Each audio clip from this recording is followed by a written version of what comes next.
Welcome to the Muddy Waters Podcast. I'm your host, Chuck Ellis, and we're doing something a little unique today, as you might see. We're doing an in-person, not live podcast, but the Muddy Waters Podcast exists, as you know, to help the people of Maine better understand what's going on here in our state.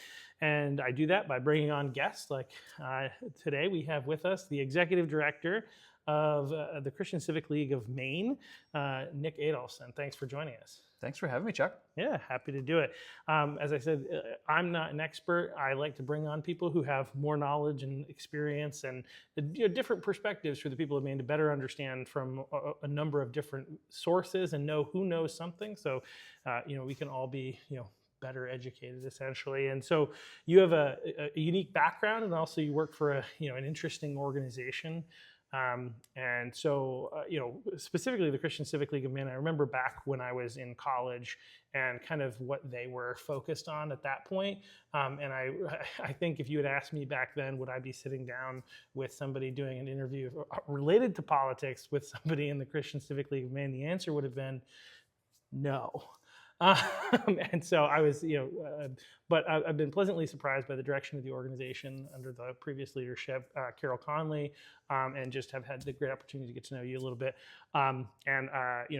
In the conversation about politics, I think one of the things that you and I have been discussing are two things. One is the importance, I think, of Christian engagement in politics, and I think the kind of we could call it the biblical mandate, but like the Bible commands us to be good stewards of the resources we've been given in the United States of America. We've been given the resource of citizenship and self-governance, and so it's a responsibility to use that for the advancement of God's kingdom and its purposes, and to make the world a better place. And so anyway, as that kind of has been I've been like, we need to get more Christians engaged and involved. And I also believe that this battle is spiritual warfare. And so, the reality is, like the Bible says in Galatians, we battle not against flesh and blood, but against the spiritual forces of wickedness in the heavenly places. And, I think there's also the passage where it says, if my people who are called by my name will humble themselves and seek my face and repent, then I will heal this land. And obviously that was specifically talking about Israel, but the principle is still true. Yeah. And so just thinking about all that, I'm like, I really feel like there's this interesting marriage, so to speak, between Christians and politics that needs to be there. And so that's why I'm excited to have this conversation, have you on. I'll stop talking in just a second. So you're doing great. So making all my points for me. Well, there you go. But ultimately, just wanted to first start by saying, like, who are you? What's your background? Where do you come from? And kind of like walk through your journey on how you got to where you are as the current, new executive director of the Christian Civic League of Maine. So sure, yeah, I'll try to keep the bio part pretty short, as long as possible. As long as possible.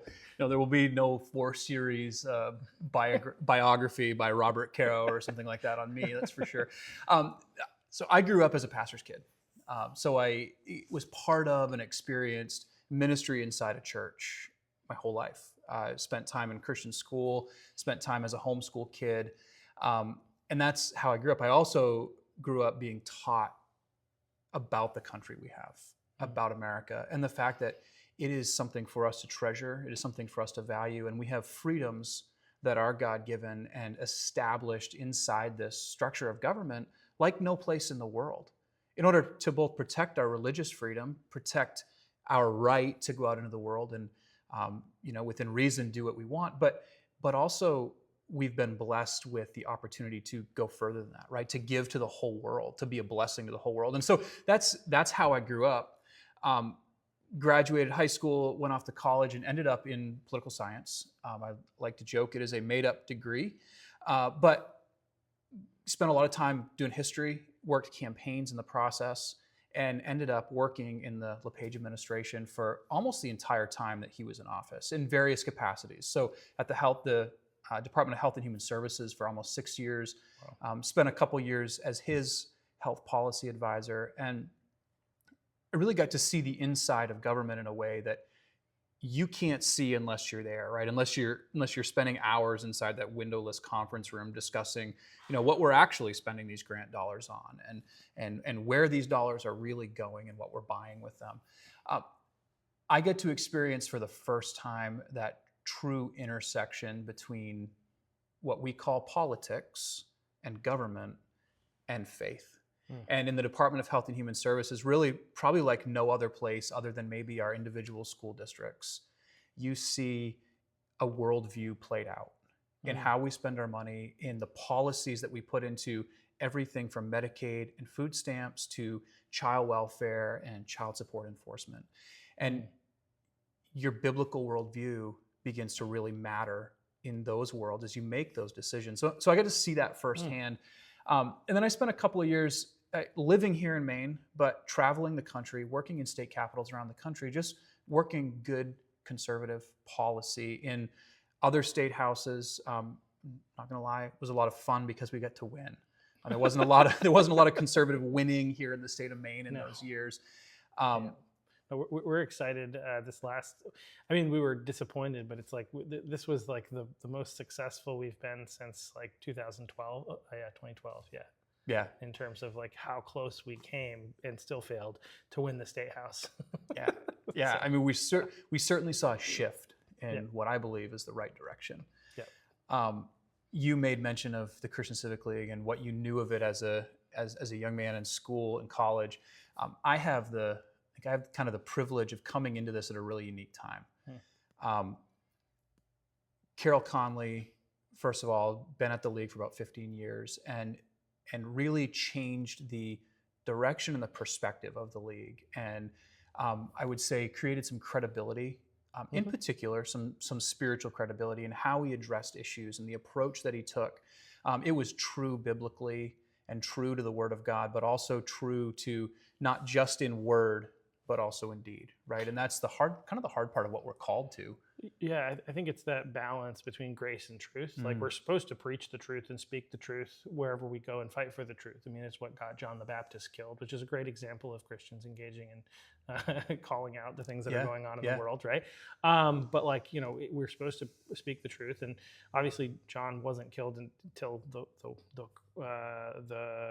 I don't know what you call her, the mistress, we'll say, of King Herod. Herod didn't want to kill him, even though he was saying that what he was doing was wrong, right? And so it's clear, like from that, like if Herod didn't like him, he probably would have killed him, on his own. But he ended up doing it again, as the story goes. But the point is, like speaking truth, but doing it with grace in a loving way it's a really difficult balance, especially today, because one side of the aisle would tell you that if you say something that doesn't agree with their worldview, that's being hateful, right?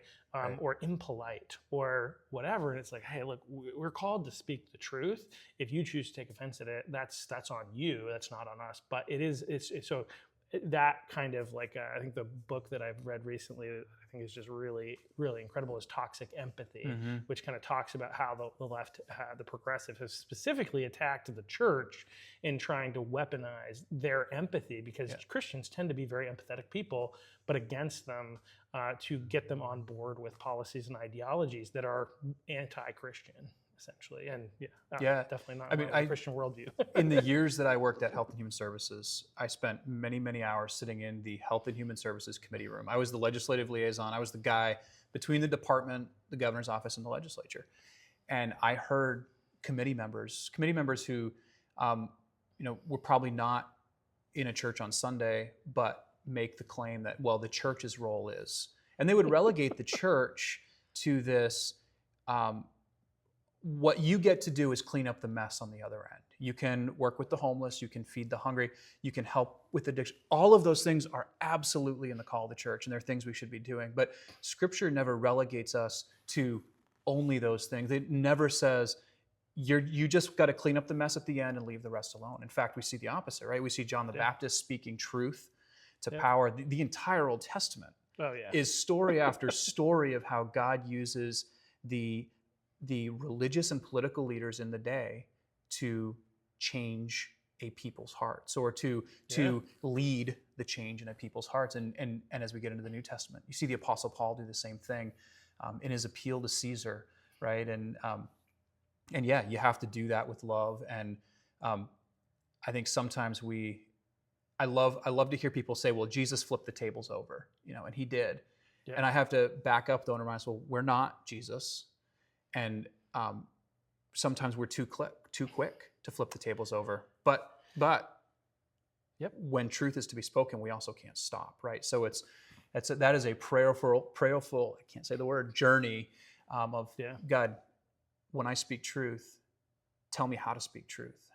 Tell me how to do it in a way that is loving, but is strong and is full of conviction. Yep.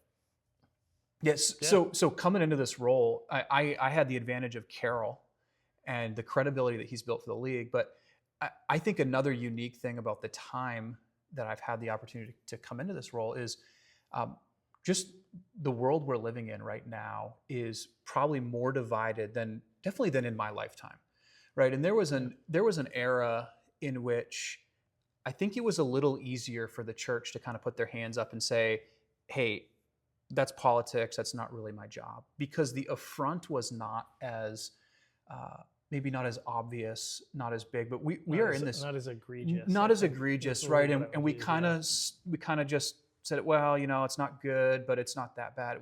We're at this point where you can't ignore the affront anymore. And so I've seen churches and I've seen pastors say, yeah, I want to engage in a way that I don't think has happened in a long time, and it's good. And yeah, we have to engage in a way that's right. But I think for a lot of Christians, they're going like, yeah, I can't be silent on some of the gender ideology stuff that's going on in our schools. I can't be silent on the education. I can't be silent on full-term abortion.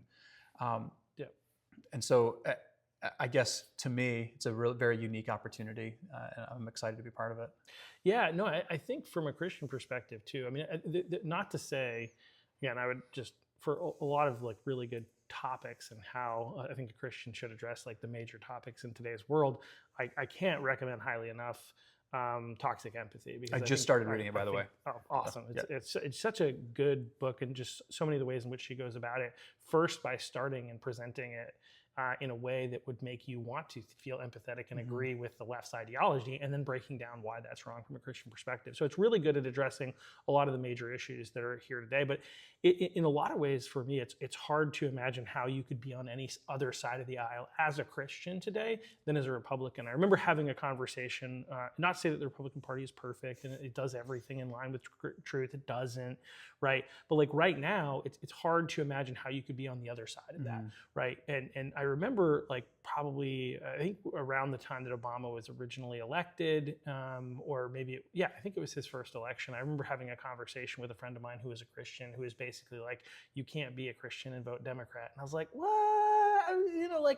I'm not a fan of a lot of Obama's policies, but I just don't know. I was like, I wasn't there. Now, it's really hard when you're dealing with these issues that the state's dealing with transgenderism, with again full-term abortion, as you mentioned, and the open borders, and a number of other areas. It's hard to sit here and be like, that makes sense to me, and I know that there are Christians that do vote Democrat despite that, and I think I have some theories as to why, but it's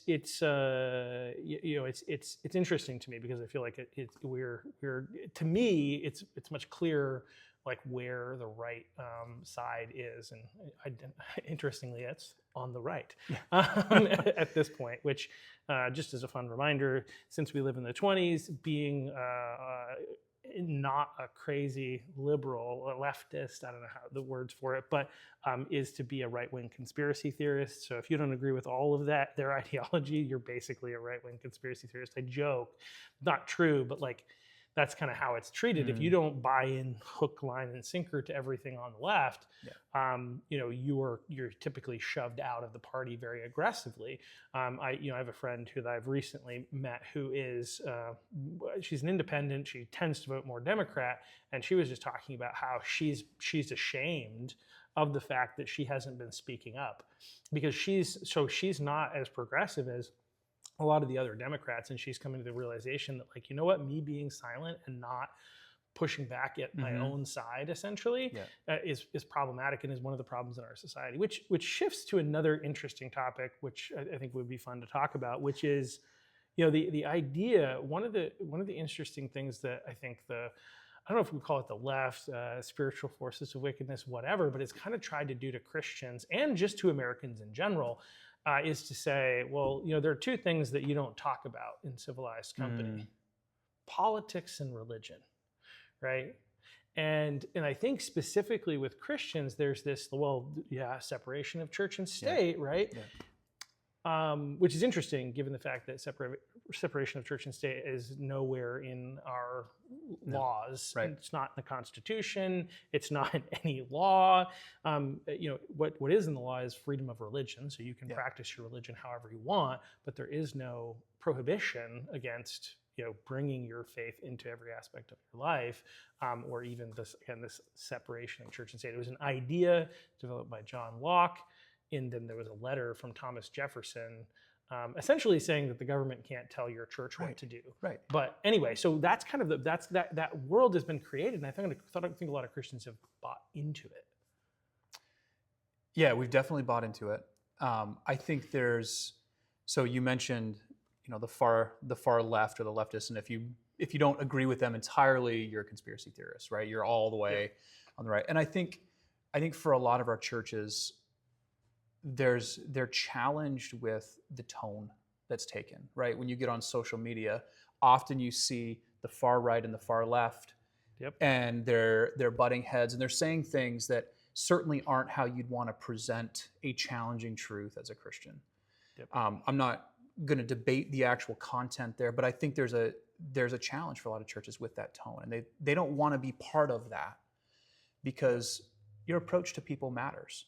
And I think that's in some ways has helped allow them to step back and say, well, we're not going to be involved in politics. When the reality is, politics and policy making is not just what goes on social media, right? We have policies happening in Augusta that are being passed in Augusta that are going to be based on a worldview.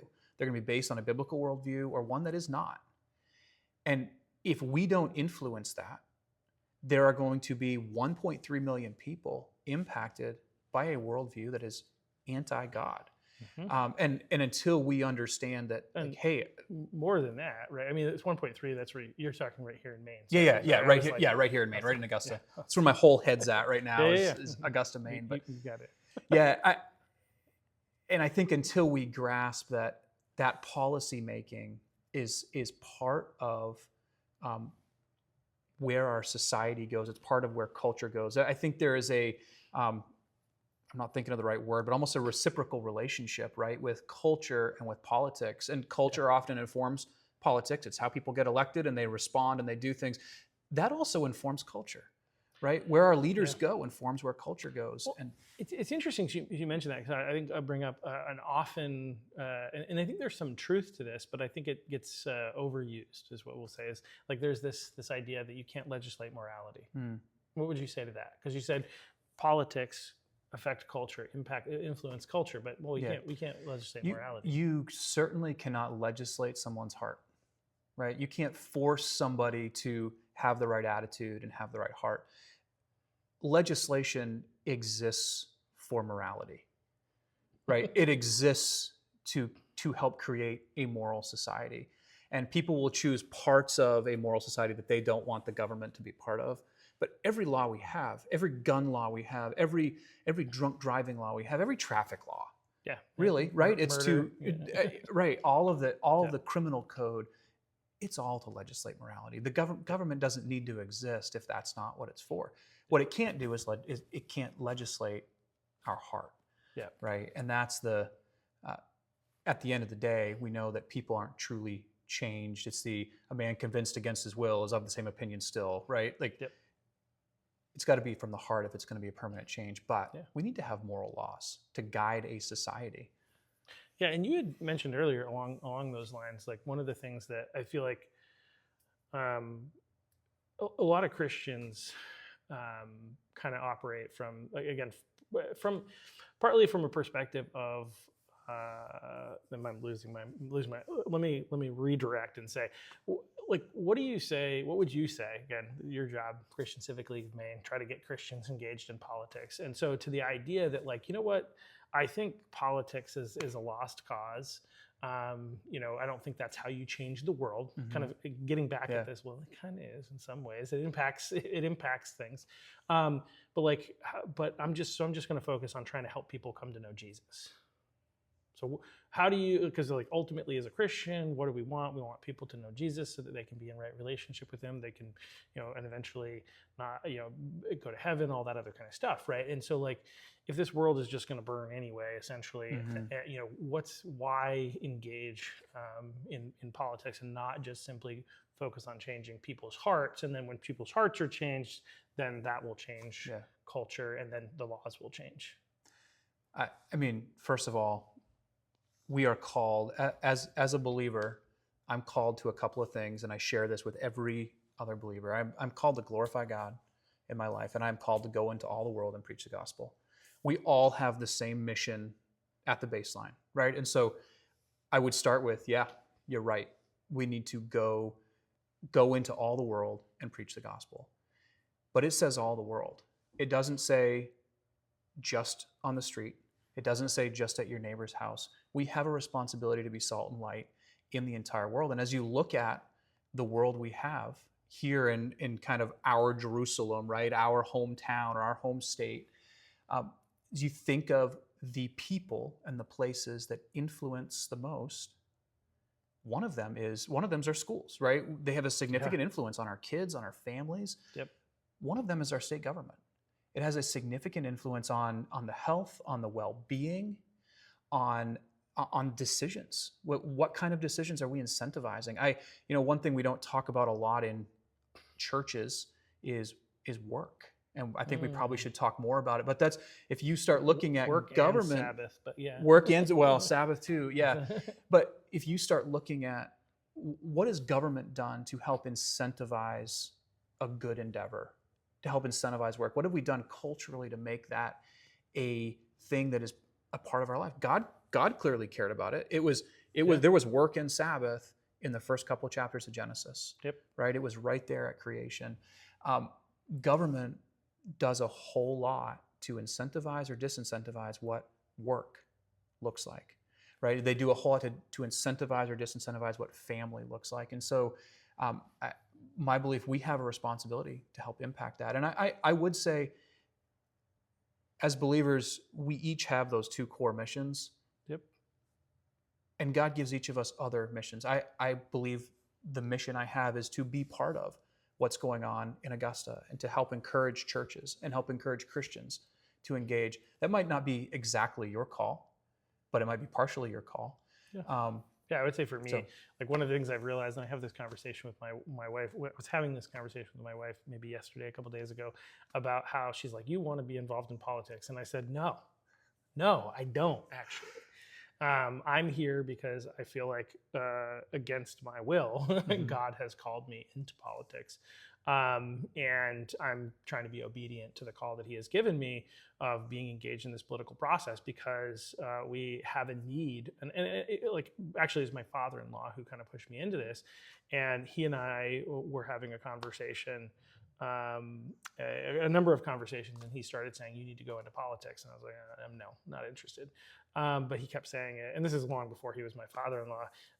And then eventually he changed his tone and said, you are going into politics. And I was like, that's weird. Let me just see if maybe God's saying something through him, and I'll kind of look into this. And so as I did, it just seemed like every door opened up and everything was, this is what I need to do. And one of the things that was in my thought process is like, in my reasons for not engaging in it when everybody else told me about it, were all selfish and also concerns about how this would impact my family, and so but it was all really selfish. It wasn't about whether or not this was something that God wanted me to do. I think I just operated under the assumption that, well, my role as a Christian is to vote. I'll vote, that's what I'll do in politics and nothing more. And I'd never even considered whether or not God would want me to be engaged in politics. And so he kind of forced that. My now father-in-law forced that upon me. And as I thought about it, I was like, geez, if somebody who's in my situation, who has the capacity that I have, and there's some financial maneuverability, we'll say, that a lot of people don't have, if I'm unwilling to do this and I don't do this, then who will, right? And not say that makes me special, but I was in a unique position that I've done some things financially that put me in a place where I can, to a degree, sacrifice more than some other people. And I'm in that position partly because he didn't give me things that I wanted when I was younger. It's like my wife that I've only recently got married to, I was able to do some of the things that I was able to do because I was single, and I think I could take risks that a man with a wife and kids probably shouldn't take.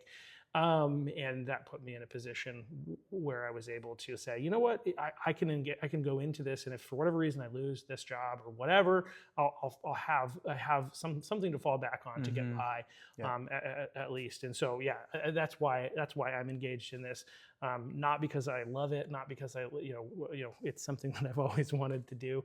I've been engaged. I paid attention to politics, but I didn't really want to get involved. In that idea of like, we got to change hearts and minds. That was my perspective. And again, you got to vote. And one of the facts that is partly what I think we're, you, and then I'm trying to help get more, evangelicals out to vote, because I think nationwide, I heard that there's like 30 million evangelical Christians who either are unregistered to vote or just don't vote. And this essentially, like, what determines who wins or loses elections are what we call the middle of the road, but it's the less political people, which is a really interesting thing. But anyway, like, the reality is, this group of people that's not voting, they have the power to change the course of history.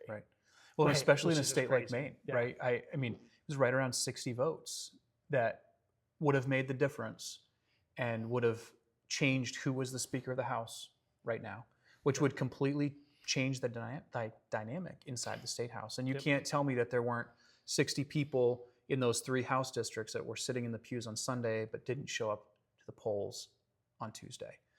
So it matters. I think there's also we've not taken the responsibility that we should have to engage spiritually first either. Because as the church has backed away from being involved in politics, they kind of backed away from all of it. And we remember some Sundays to pray for our leaders, but we don't consistently pray. And I believe that until churches are engaged spiritually with what's going on culturally and what's going on in Augusta and in Washington, D.C., they're not going to be motivated to engage politically. I think once they engage spiritually, they will engage. And that starts with just basic, we're going to pray for our leaders. And I've seen the power of that inside the State House when pastors will come to the State House and they'll stop and they'll pray with their legislators. It's powerful just from a symbolism standpoint, right? Just from you came and you're willing to do that. But we know it's powerful from a spiritual perspective too. And that's the first barrier in this whole battle, is the spiritual side. And so I have encouraged, in a number of opportunities, I've encouraged churches, hey, you need to start by knowing the names of your legislators. You need to start by reaching out to them every 2 weeks or every week and saying, hey, I want you to know I'm praying. How can I pray? They don't have to agree with you politically for you to pray. In fact, it's even more important, right? When you don't agree with somebody, that we pray for them, for their heart, that they would come to know Christ. So I want people to engage physically, literally, be part of what's going on. We got to start by doing it spiritually. Yeah, absolutely. Again, this is something that I've been thinking more and more. What's really interesting is a couple of things. Like, when I was running my campaign in 2024, in 2022, I ran for State House, and then again in 2024. In 2022, I didn't hide the fact that I was a Christian, but I also didn't promote the fact that I was a Christian. Partly because I'm not trying to be this person who's trying to win people over to my side because I'm a Christian. Right. It is part of my identity, but it's not part of my sales pitch, if that makes sense. I want people to vote for me because I plan to do good policies. The fact that I'm a Christian, sometimes people use that to win in business, and they end up not being great people, and they don't have actual good reputations. And so I'm open and honest about who I am, but I was kind of not like bringing that much to bear and in the political realm. And I got together with a friend of mine who I would say was probably not quite a Christian at that point, but was what I learned in the conversation when we got together to talk business, that we ended up talking politics and religion, the two things you're not supposed to talk about. And in that, like, we were largely on the same page politically and religiously. He seemed to be like shifting more toward faith, and like he was actually he's since become a Christian, but he was actually sharing that basically he's come to the realization, he's like in I think late 40s, maybe somewhere around there, mid to late 40s, and he spent most of his life secular. Like he had kind of walked away from the Catholic Church when he was a kid because of the priest situation, and just said, I don't necessarily think faith is for me, and had basically looked at the world and tried to use his mind to figure out what's the best way to live.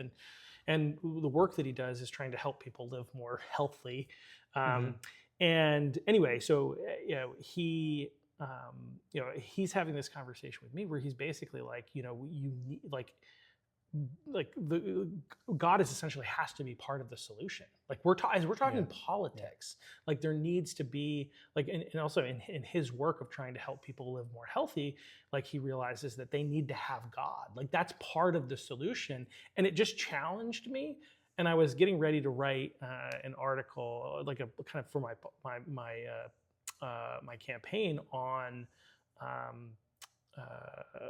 I think it was the housing or the homelessness crisis. Actually, it was like homelessness, mental health, and all this kind of stuff. And as I delved into that, anyway, it just feels like we can have better policies that will lead to better outcomes, but it doesn't fix the problem. And this actually gets at if conservatives are able to win, this kind of shifts to like another thing that I think is worth talking about. Is like, one of the things that, whether you're conservative, whether you're Republican, Democrat, conservative, whatever you are, most people outside of libertarians, I think libertarians would like, depending on the level of libertarian, because there's a lot of a range within there, but basically a lot would like to have no government at all. But a lot of people seem to suggest that the government is the solution. So if you're a Republican, we got to change the laws, and if we remove these things, then it will fix everything naturally.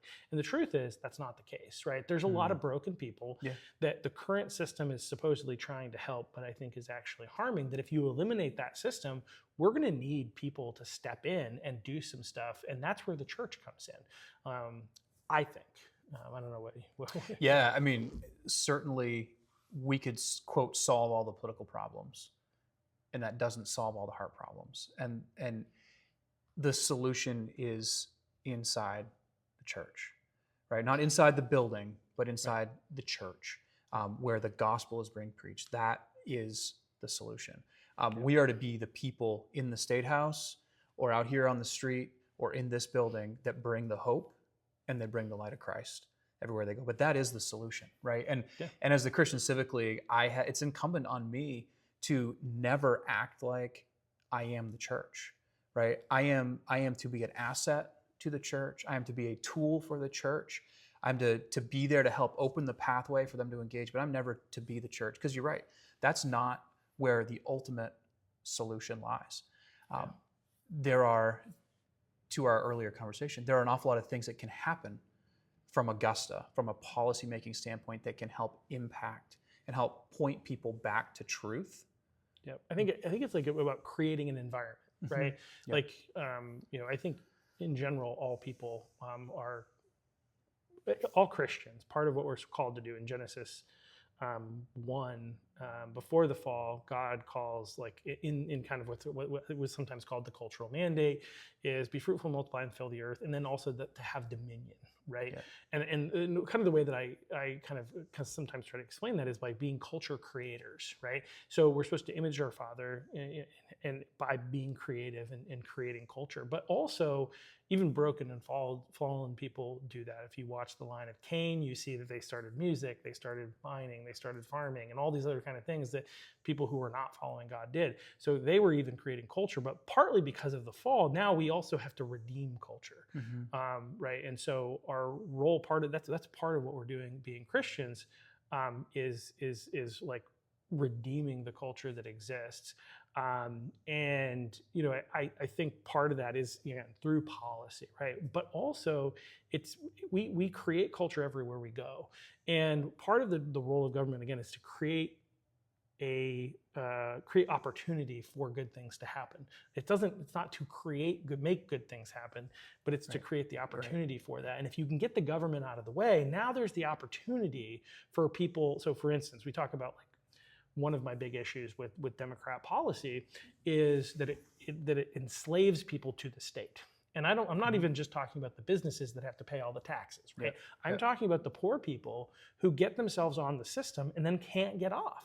We've dug them a pit and put them down in it many times. And they cannot escape, because if they actually make money, now they lose benefits that are like way over. Like one of the things that you could say is probably if somebody's making $20,000 a year, the amount of government assistance they get, in order to replace that and live at the exact same level, they would probably need to make $50,000, which is crazy to say, but it's actually, that's reality, right? And so you can't, if you want to advance in your career, you can't go from making $20,000 to $50,000 immediately. You have to do it over time. So you go off this cliff, and you would have to be willing to suffer and live at a lower level.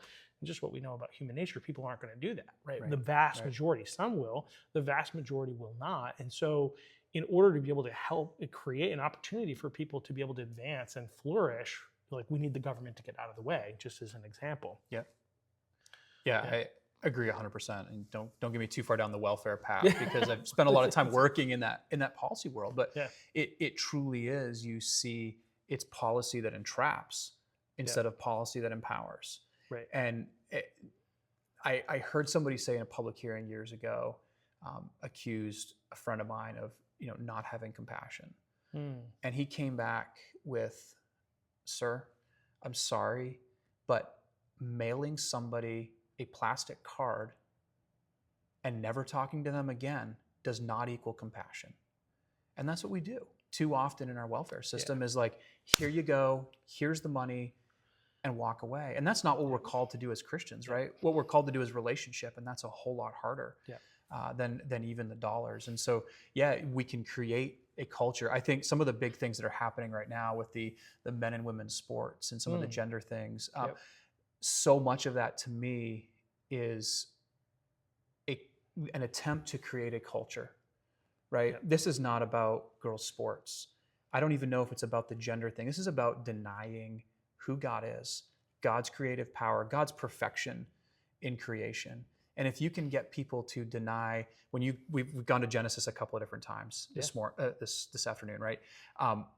We know from Genesis, the first couple of chapters, God created, right? He gave that mandate to be fruitful and multiply. He gave Adam and Eve work to do. They tended the garden. That's before and after the fall, that they were to tend the garden. We see an example of a relationship with him. But one of the biggest things that happens there is identity. And culturally, government has done a really good job making sure we pull the relationship with God part out of any public space. They've done a really good job demeaning and diminishing what marriage looks like, what family looks like, as God defined it. We've done a really good job from a policy perspective of diminishing the value of work, per the welfare conversation that we're having, and then the tax and regulation on the other side, right? Let's make it as hard as possible. So, I mean, of the things we just mentioned, what's left? It's identity. And now we're making our best effort to say, God has no control over identity.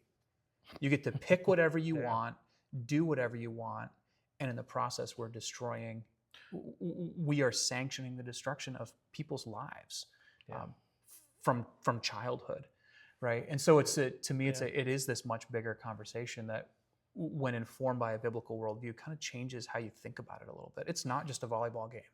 Right. This is a much bigger problem. And it's why, again, that biblical worldview matters so much in policymaking. And again, like if we're people who actually have compassion, we actually care about people. We don't care about people in like wanting to make them feel good in the here and now. We could get into education and one of the big failures there, but like that, like in creating policy and also in being a Christian, right? Our goal and objective is not to again make people think that we're nice and that we're good, right? but it's actually to positively impact the world, to positively impact people, to help people come to know Jesus. And in a similar way to when somebody has a broken bone. Sometimes you hear this story, like the doctors either need, sometimes they, in certain situations, not with a broken bone, well, sometimes with a broken bone, they need to perform surgery. And other times they need to re-break the bone because it healed, but it didn't heal right? And that's not pain, that's really painful, right? I had 2 surgeries on this shoulder. I also had an Achilles that my Achilles tore and needed to be repaired. I had to have surgeries, right? These things temporarily made things worse and made me uncomfortable. And if I hadn't known what was going on, I would be like, why do these people hate me? Why are they torturing me? If I didn't understand, Right. And so sometimes that's part of the process. Like, in order for people to realize that there's a problem in their life, we need to be able to speak truth into their life. And so part of, again, being compassionate in these spaces is speaking truth to people. Even if they don't like to hear it, they need to hear it, and nobody else is telling them. Just to kind of fun, go back to the Old Testament. I love the Old Testament. This is like the Trump weave. No, I'm just kidding. I'm nothing like that. But anyway, so there's in the Old Testament, there's this really fun story, where I think it's Jehoshaphat is the king, and he's coming to meet with. He's one of the most famous. Jezebel was the wife of the husband of Jezebel, Ahab. So Jehoshaphat's coming with Ahab, and Ahab wants to go to war. And Jehoshaphat's like, okay, well, have you sought a prophet of the Lord? And he's like, here are my prophets. And they all say, you're going to win a great victory. And Jehoshaphat looks at him again and says, well, no, I said a prophet of the Lord. Like, these are all basically recognizing these are all false prophets. These are all people that are just saying what you want to hear. They're not willing to tell you the truth. And Ahab is like, well, yeah, there's this one guy, but he always says stuff against me. And I think, but that is like, we're not always going to be liked, but nobody else is speaking the truth. And they eventually get the guy, he comes in and says something that Ahab doesn't want to hear. And anyway, it's a fun story. Yeah. It doesn't work out well for Ahab, is the short version. But Jehoshaphat survives, I think. Well, it's a lesson that Ahab should have learned a long time ago too, right? In the sequence of Old Testament stories, but he chose not to. He wanted his ears tickled, I think is the word that it's used in Scripture. Yeah, well, and he didn't want to know the truth. And the truth is, there are some people out there that we may try to speak truth to who don't want to hear it, but there are other people who do. There's, again, we'll go to, I think it's in Ezekiel, where is Ezekiel or Jeremiah? I think it's Ezekiel, where there's a couple of chapters that talk about, like, if God calls you to do something and you don't do it, you don't call somebody essentially to repent, and they die in their sin, their blood is on your hands, right? Mm-hmm. But if you do go to them and they don't repent, then their blood is on their own hands, right? And then there's a couple of other scenarios, but the point is, like, we have a job and responsibility here to like speak truth and do it graciously and address all the issues that you just mentioned that all flow from having a Christian worldview. And we don't what's interesting too is, because I feel like I'll let you kind of speak maybe a little bit about this, but because it's one of the things we've talked about, is there are kind of two sides. There's kind of the portion of the evangelical church that has basically said, I'm just going to disengage with politics, right? Largely, we're still going to, a lot of the people are still going to vote, but they're not going to speak politically, about political things, and they're not going to get involved in the party or a party. And then you've got the other side that have been like a little bit more like one of my family members at one point. I questioned whether or not he was a Christian, and he responded with, "Well, I'm a Republican," and I'm like, let's go back to that for a second. We early on we talked about this a little bit. Yeah. I have a friend who likes to joke that he's a rhino.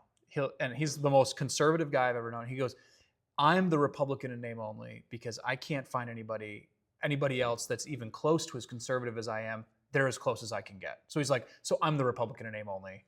I'm the rhino," which I always love. But when we think about parties, I mean, man, we are certainly imperfect on both sides, right? And I think we have an information problem where you could watch one cable news network and then watch another cable news network and get two completely different stories. And so I believe in this world that we're in, that you could be a Christian who, has a ton of compassion for the world and cares deeply about a biblical worldview, without understanding some of the details going on in the Democrat Party.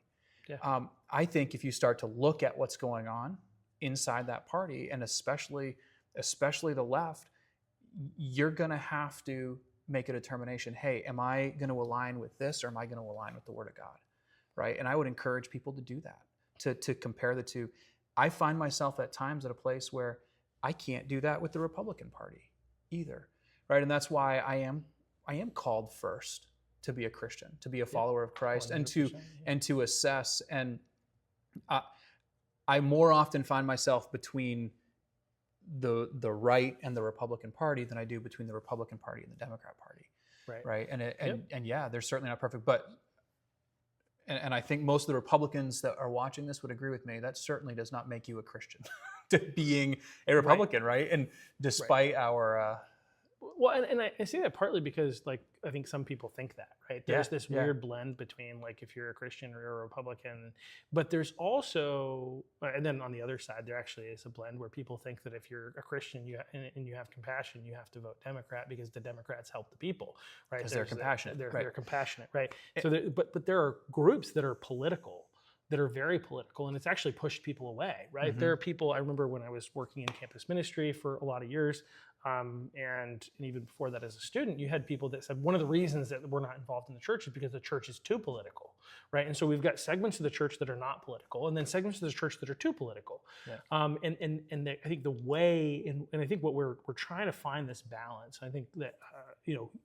Christian Civic League is headed in a really good direction, and I think large parts of the evangelical church are also headed in this good direction, where it's like, when we need to be engaged, right? In fact, if people try to tell us, I think this is one thing that needs to be heard if you're out there and you're trying to tell Christians that, well, you can be a Christian, but you got to leave that at home. Be like, then you're saying I can't be a Christian.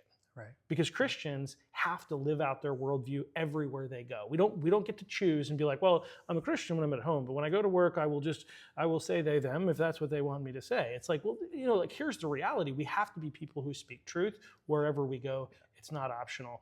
And so we have to get better at figuring out how do we kind of go into and be engaged in politics, be polite and respectful to people without agreeing with them when we clearly don't, when what they're pushing for is in violation of truth and is against human flourishing, which is what we're for.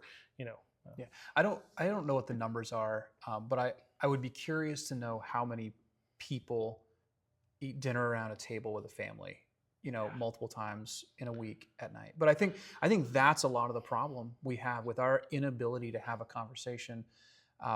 And it is probably my favorite political quote of all time, but it's Ronald Reagan in his farewell address said, "All great change in America begins at the dinner table."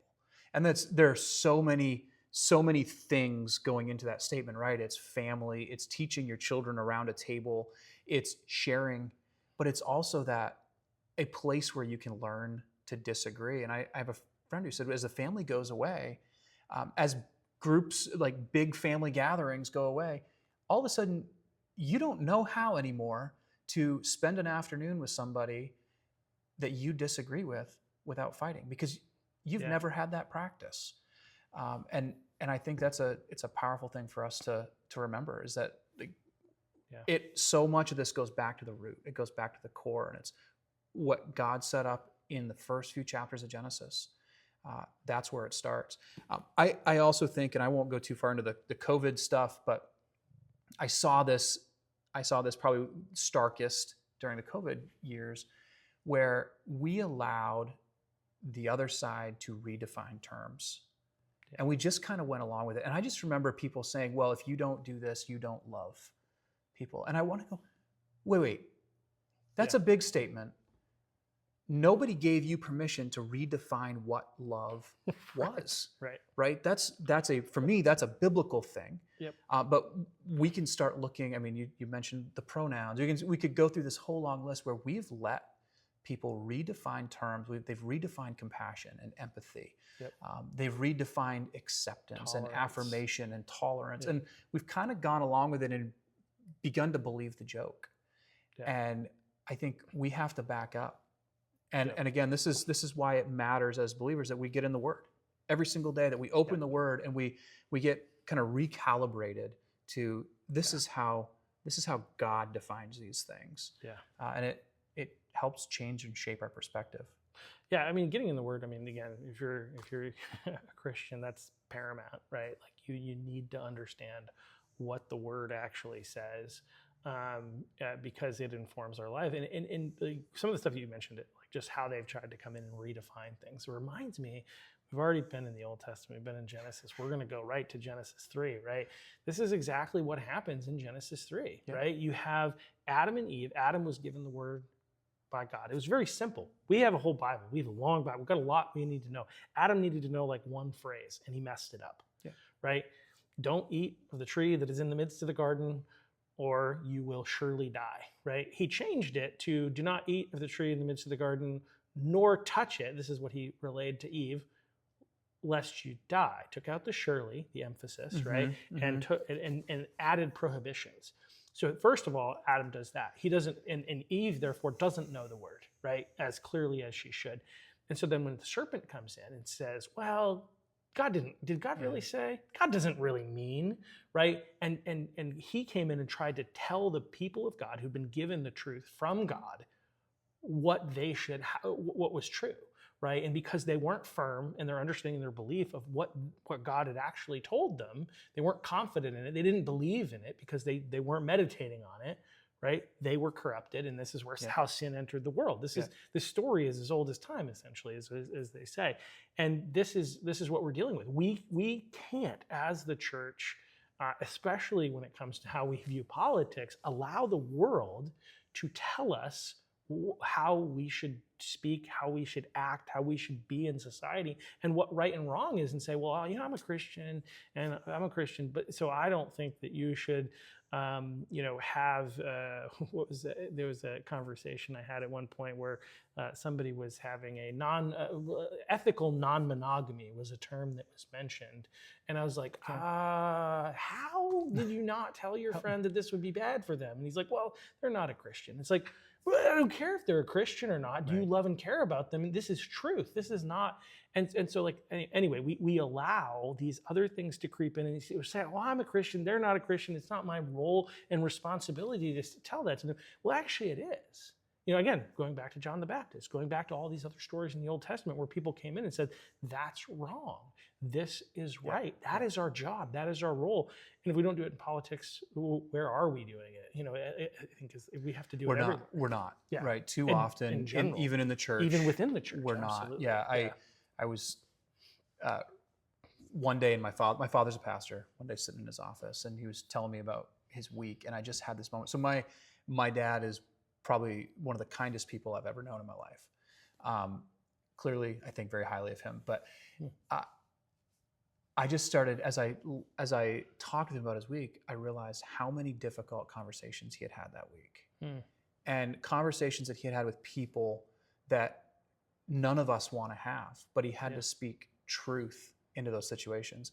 And I don't know anybody who wouldn't put him on, that knows him, who wouldn't put him on their list of kind and full of love, and yet he had those conversations. And we're called to do that as Christians, especially with our friends. And that happen. That needs to happen. If it doesn't happen with our friends, it's definitely not going to happen out in the world. And it. Yeah.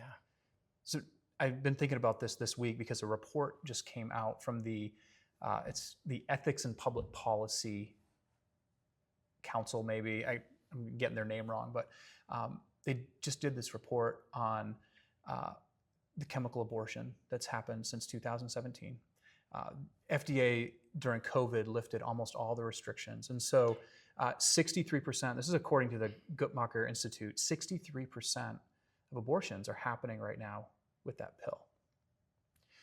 What this report said was 10% of those, and this does not show up on the label, 10% of those end up with severe medical problems.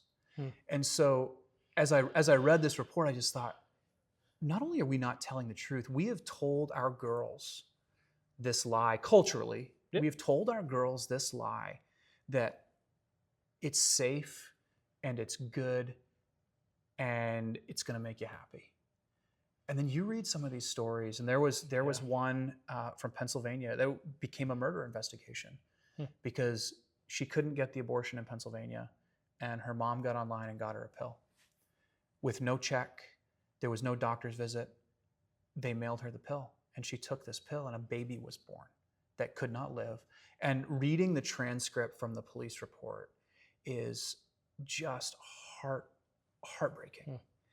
And all I could think is, we lied to this girl, and she's going to live every single day with that lie, and she's going to hear that baby's cry every single day, in part because we lied to her, because we didn't tell the truth.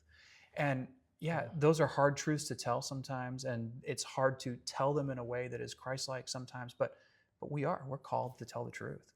Well, it's hard to speak that truth without being drowned out because of how loud the other side is. But because the other side's loud doesn't mean, and like, which I think gets at another issue, which is something that, again, we should be challenging people with the truth, especially within our own churches, which that's one of the things that I think I want to highlight, right?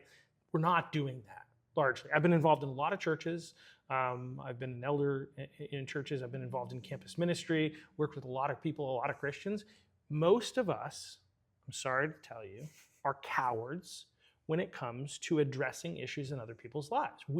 Because I think we have been influenced by the world, by the system that says, well, you shouldn't judge, right? Which is taking a passage out of context. Right. Because like literally, if you, just for fun, I'm trying to think, is 1 Corinthians chapter 6. I think it's somewhere in there.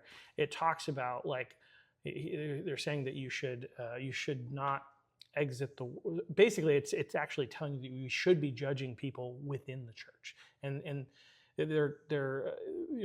we need to, and not in a sense of like judging them and being like, you're horrible, and just always looking down on them and trying to find a way to look, but in the sense of saying, if somebody is living in sin, if they're pursuing things that are going to harm them and destroy them, that we should be calling that out, speaking truth, and trying to help them want to repent. In fact, there's the whole dialogue about if somebody's in sin, you go to them, and then you bring a brother, and then you bring the whole congregation. And yet somehow we've been lulled to sleep with, well, I don't want to be judgmental. It's like, well, wait a second. Why are we letting the world tell us what to believe about the truth of God? And so that's the first thing. So, and then the other aspect is that we're cowards in general. We're afraid to speak truth publicly because we're afraid that we're going to lose our job or whatever. I'll share a situation when I was in my previous job, this is just one of the fun dichotomies of public life, where it's like, you can't talk politics or religion unless you're talking Democrat politics, because that you can do at work with full license, right? So I've been a manager in a number of different roles. If I were to come into one of these things and be like, hey, I'm looking to start a Bible study where I teach the truth, I share the truth with people, and I want to invite anybody in KeyBank to participate in this Bible study. This is when it's going to be. There's going to be a link. There's to way they would allow me to do that, right? However, they allowed people who were trying to create like community groups, similar type of thing, but with on the issue of the LGBTQ community, right? And not only that, one of these people went into a meeting of managers and literally went around the room and asked each of them to be a part of it and made them all respond yes or no. And when they said no, I thought, well, why, right?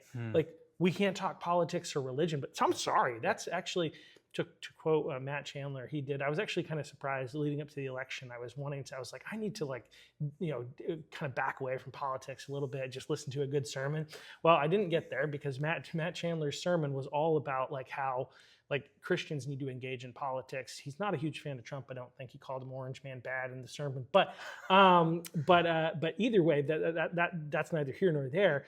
He talked about with all these other issues, like the LGBTQ issue with transitioning minors. With he talks about like, this is not me getting political. He's like, I'm not telling you what to do with the roads. Like, this is you. The culture is in the government is actually invading into religion. Yeah. That's and I don't think we always understand that. But life, a conversation about life, that's a biblical issue. That's Yep. ours. That belongs in the church. Yep. And politics came and took that out and said, hey, we're going to talk about this now. Right. Yep. And so, and so many of these issues, I'd like to say politics commandeered them and turned them into this political, cultural. Many of the issues we're dealing with, most of the issues we're dealing with are spiritual.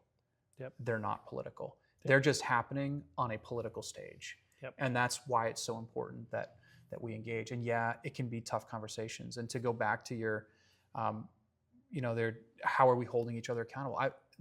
A number of pastors in the state, I've said, hey, when you hear me speaking, if you hear something that isn't aligning with Scripture, I need you to hold me accountable. Because within the brotherhood of the church, the family that is the church, we need that for each other. And we shouldn't just be dishing it out, we should be asking for it, right?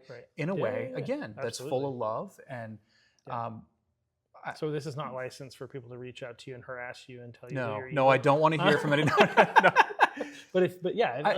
If you're doing something and saying something that's outside and sending a message that says, hey, I think you're wrong here, and I think this is why, and I'm sending this because I love you, and we need to represent Christ everywhere we go. And it doesn't mean I'll always agree, right? Or it doesn't mean that what I'm saying to you is always going to be right. But as brothers in Christ or as part of the church, we have a responsibility to hold one another accountable. And that allows, I used to say this about one of the teams I worked on, I would rather be in the room and have you tell me what I was about to say is stupid right here, because I don't want to go out there and have them tell me it was stupid. Like, I'd rather my friends tell me. And it's going to end up a lot better out there in the world as we go on mission. There's some, I think it's one of the Psalms that has, or the Proverbs that says something about the wounds of a friend, like the blessing. It's the wounds of a friend essentially are a blessing because they're helping.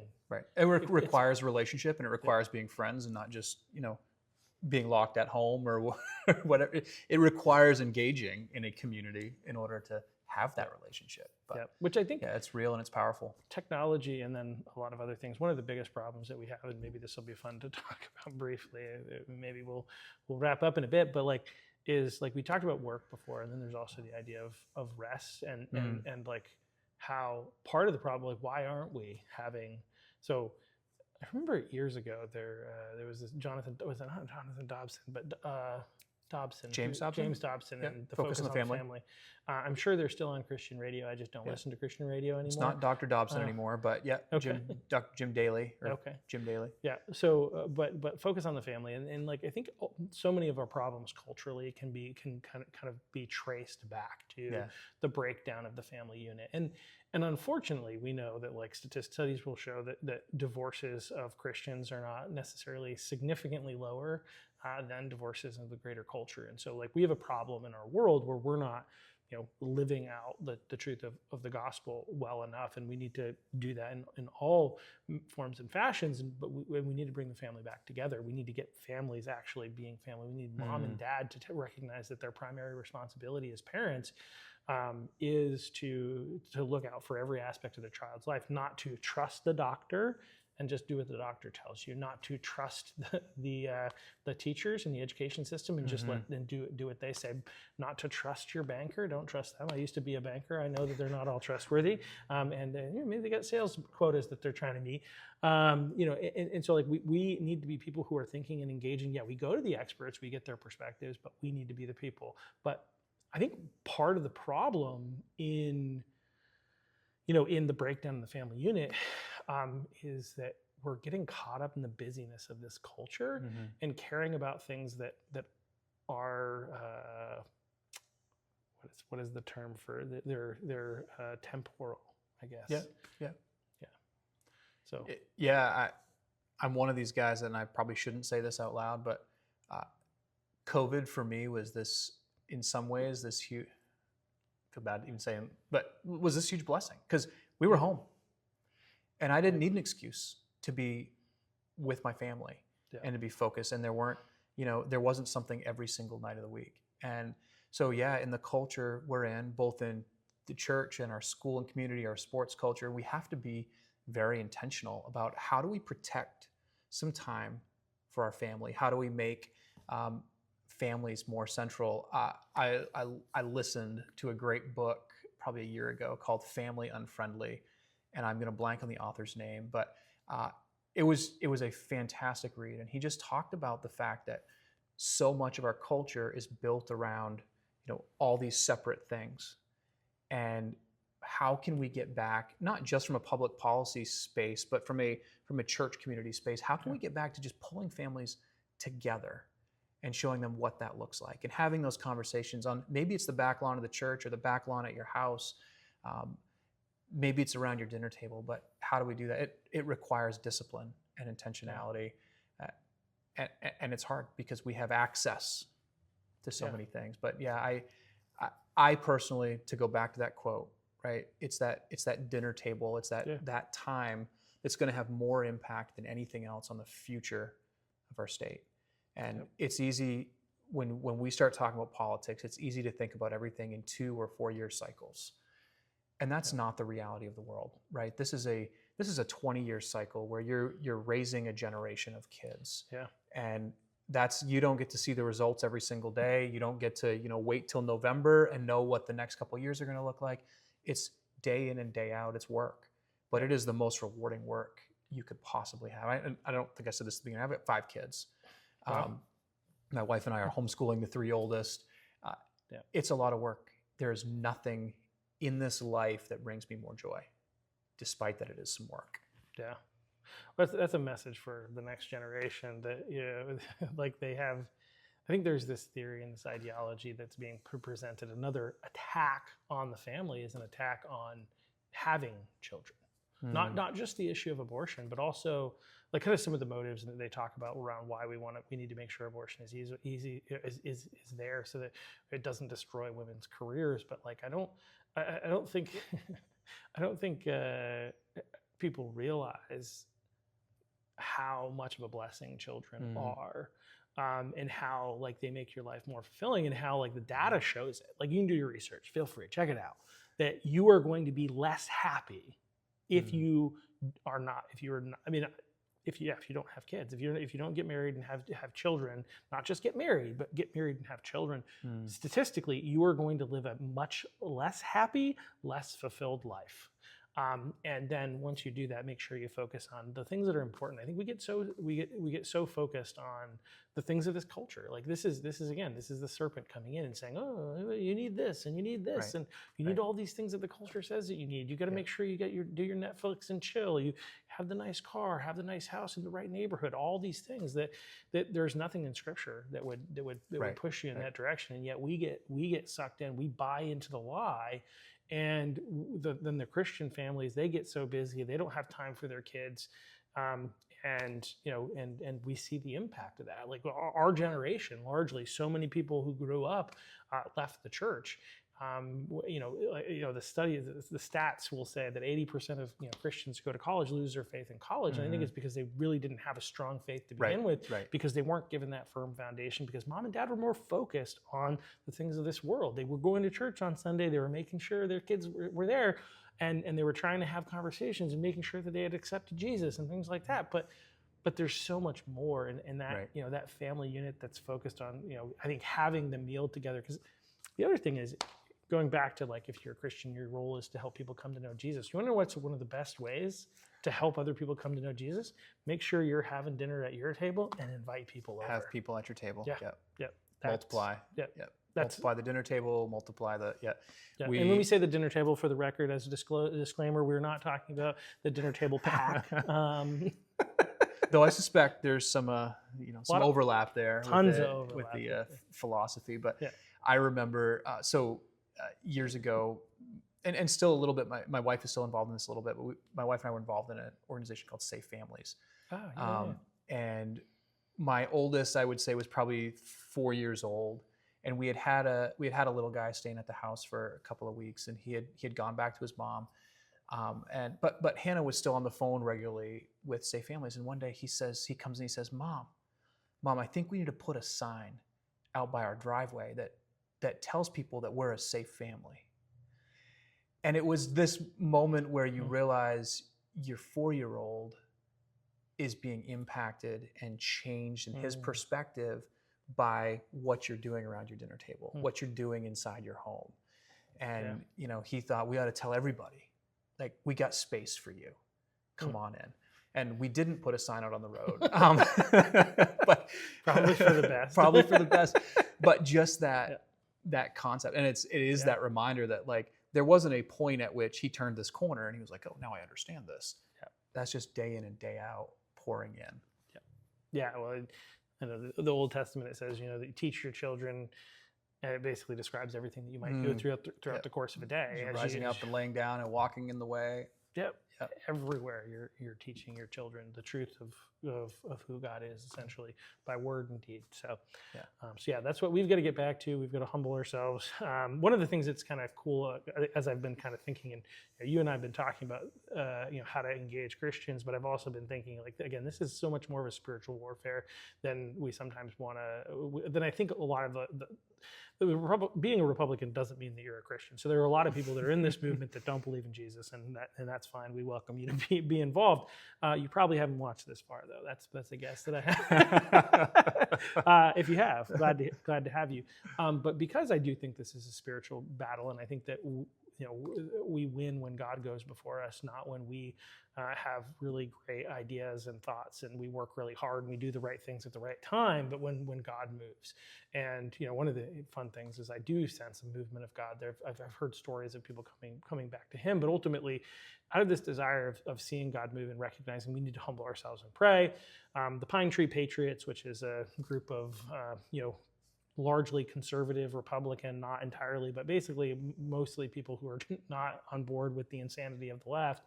And so we started doing a Sunday morning, online kind of prayer for fixing our world, fixing our state, because ultimately, obviously, it's going to start with our own hearts. It's going to start with me, right?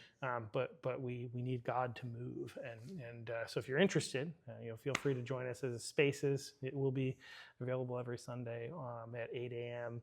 On X in the Pine Tree Patriots. I think you either have to be invited or you have to be a member of the Pine Tree Patriots. We don't have basically, if you join Pine Tree Patriots and you're not a jerk, you probably, it's pretty easy to get in and it's pretty easy to stay. If you start to be racist, we're probably going to boot you, and there are some other things that could happen. But generally speaking, it's pretty easy, and you can come and pray with us, or you can pray at home and pray in groups. I think one of the things I think a couple of years ago there was a prayer group that met in Portland to pray for politics on a regular basis. And I'm hoping we can do more of those things, because I really think we need to gather to ask the Lord to intervene. That's what we need to happen. And we can all be thankful nationally in terms of policy. Whether you like Trump's antics or not is another story, but policy-wise, he's finding lost children. He's, stopping human trafficking. There's a lot of really good things. There's a lot of really good things happening policy-wise. But we here in the state of Maine, we're not seeing as much of it because our governor, our legislature is the opposite. So we, one of the things I cite is, despite that great victory, we won in the country with less than 50% of people voting for the only person on the ballot, that really wanted to end this transgender treatment of minors and abortions all the way up until birth. So you think about that, we're at this place where, we won, great, and hopefully we shift, but we still need God to move in a great way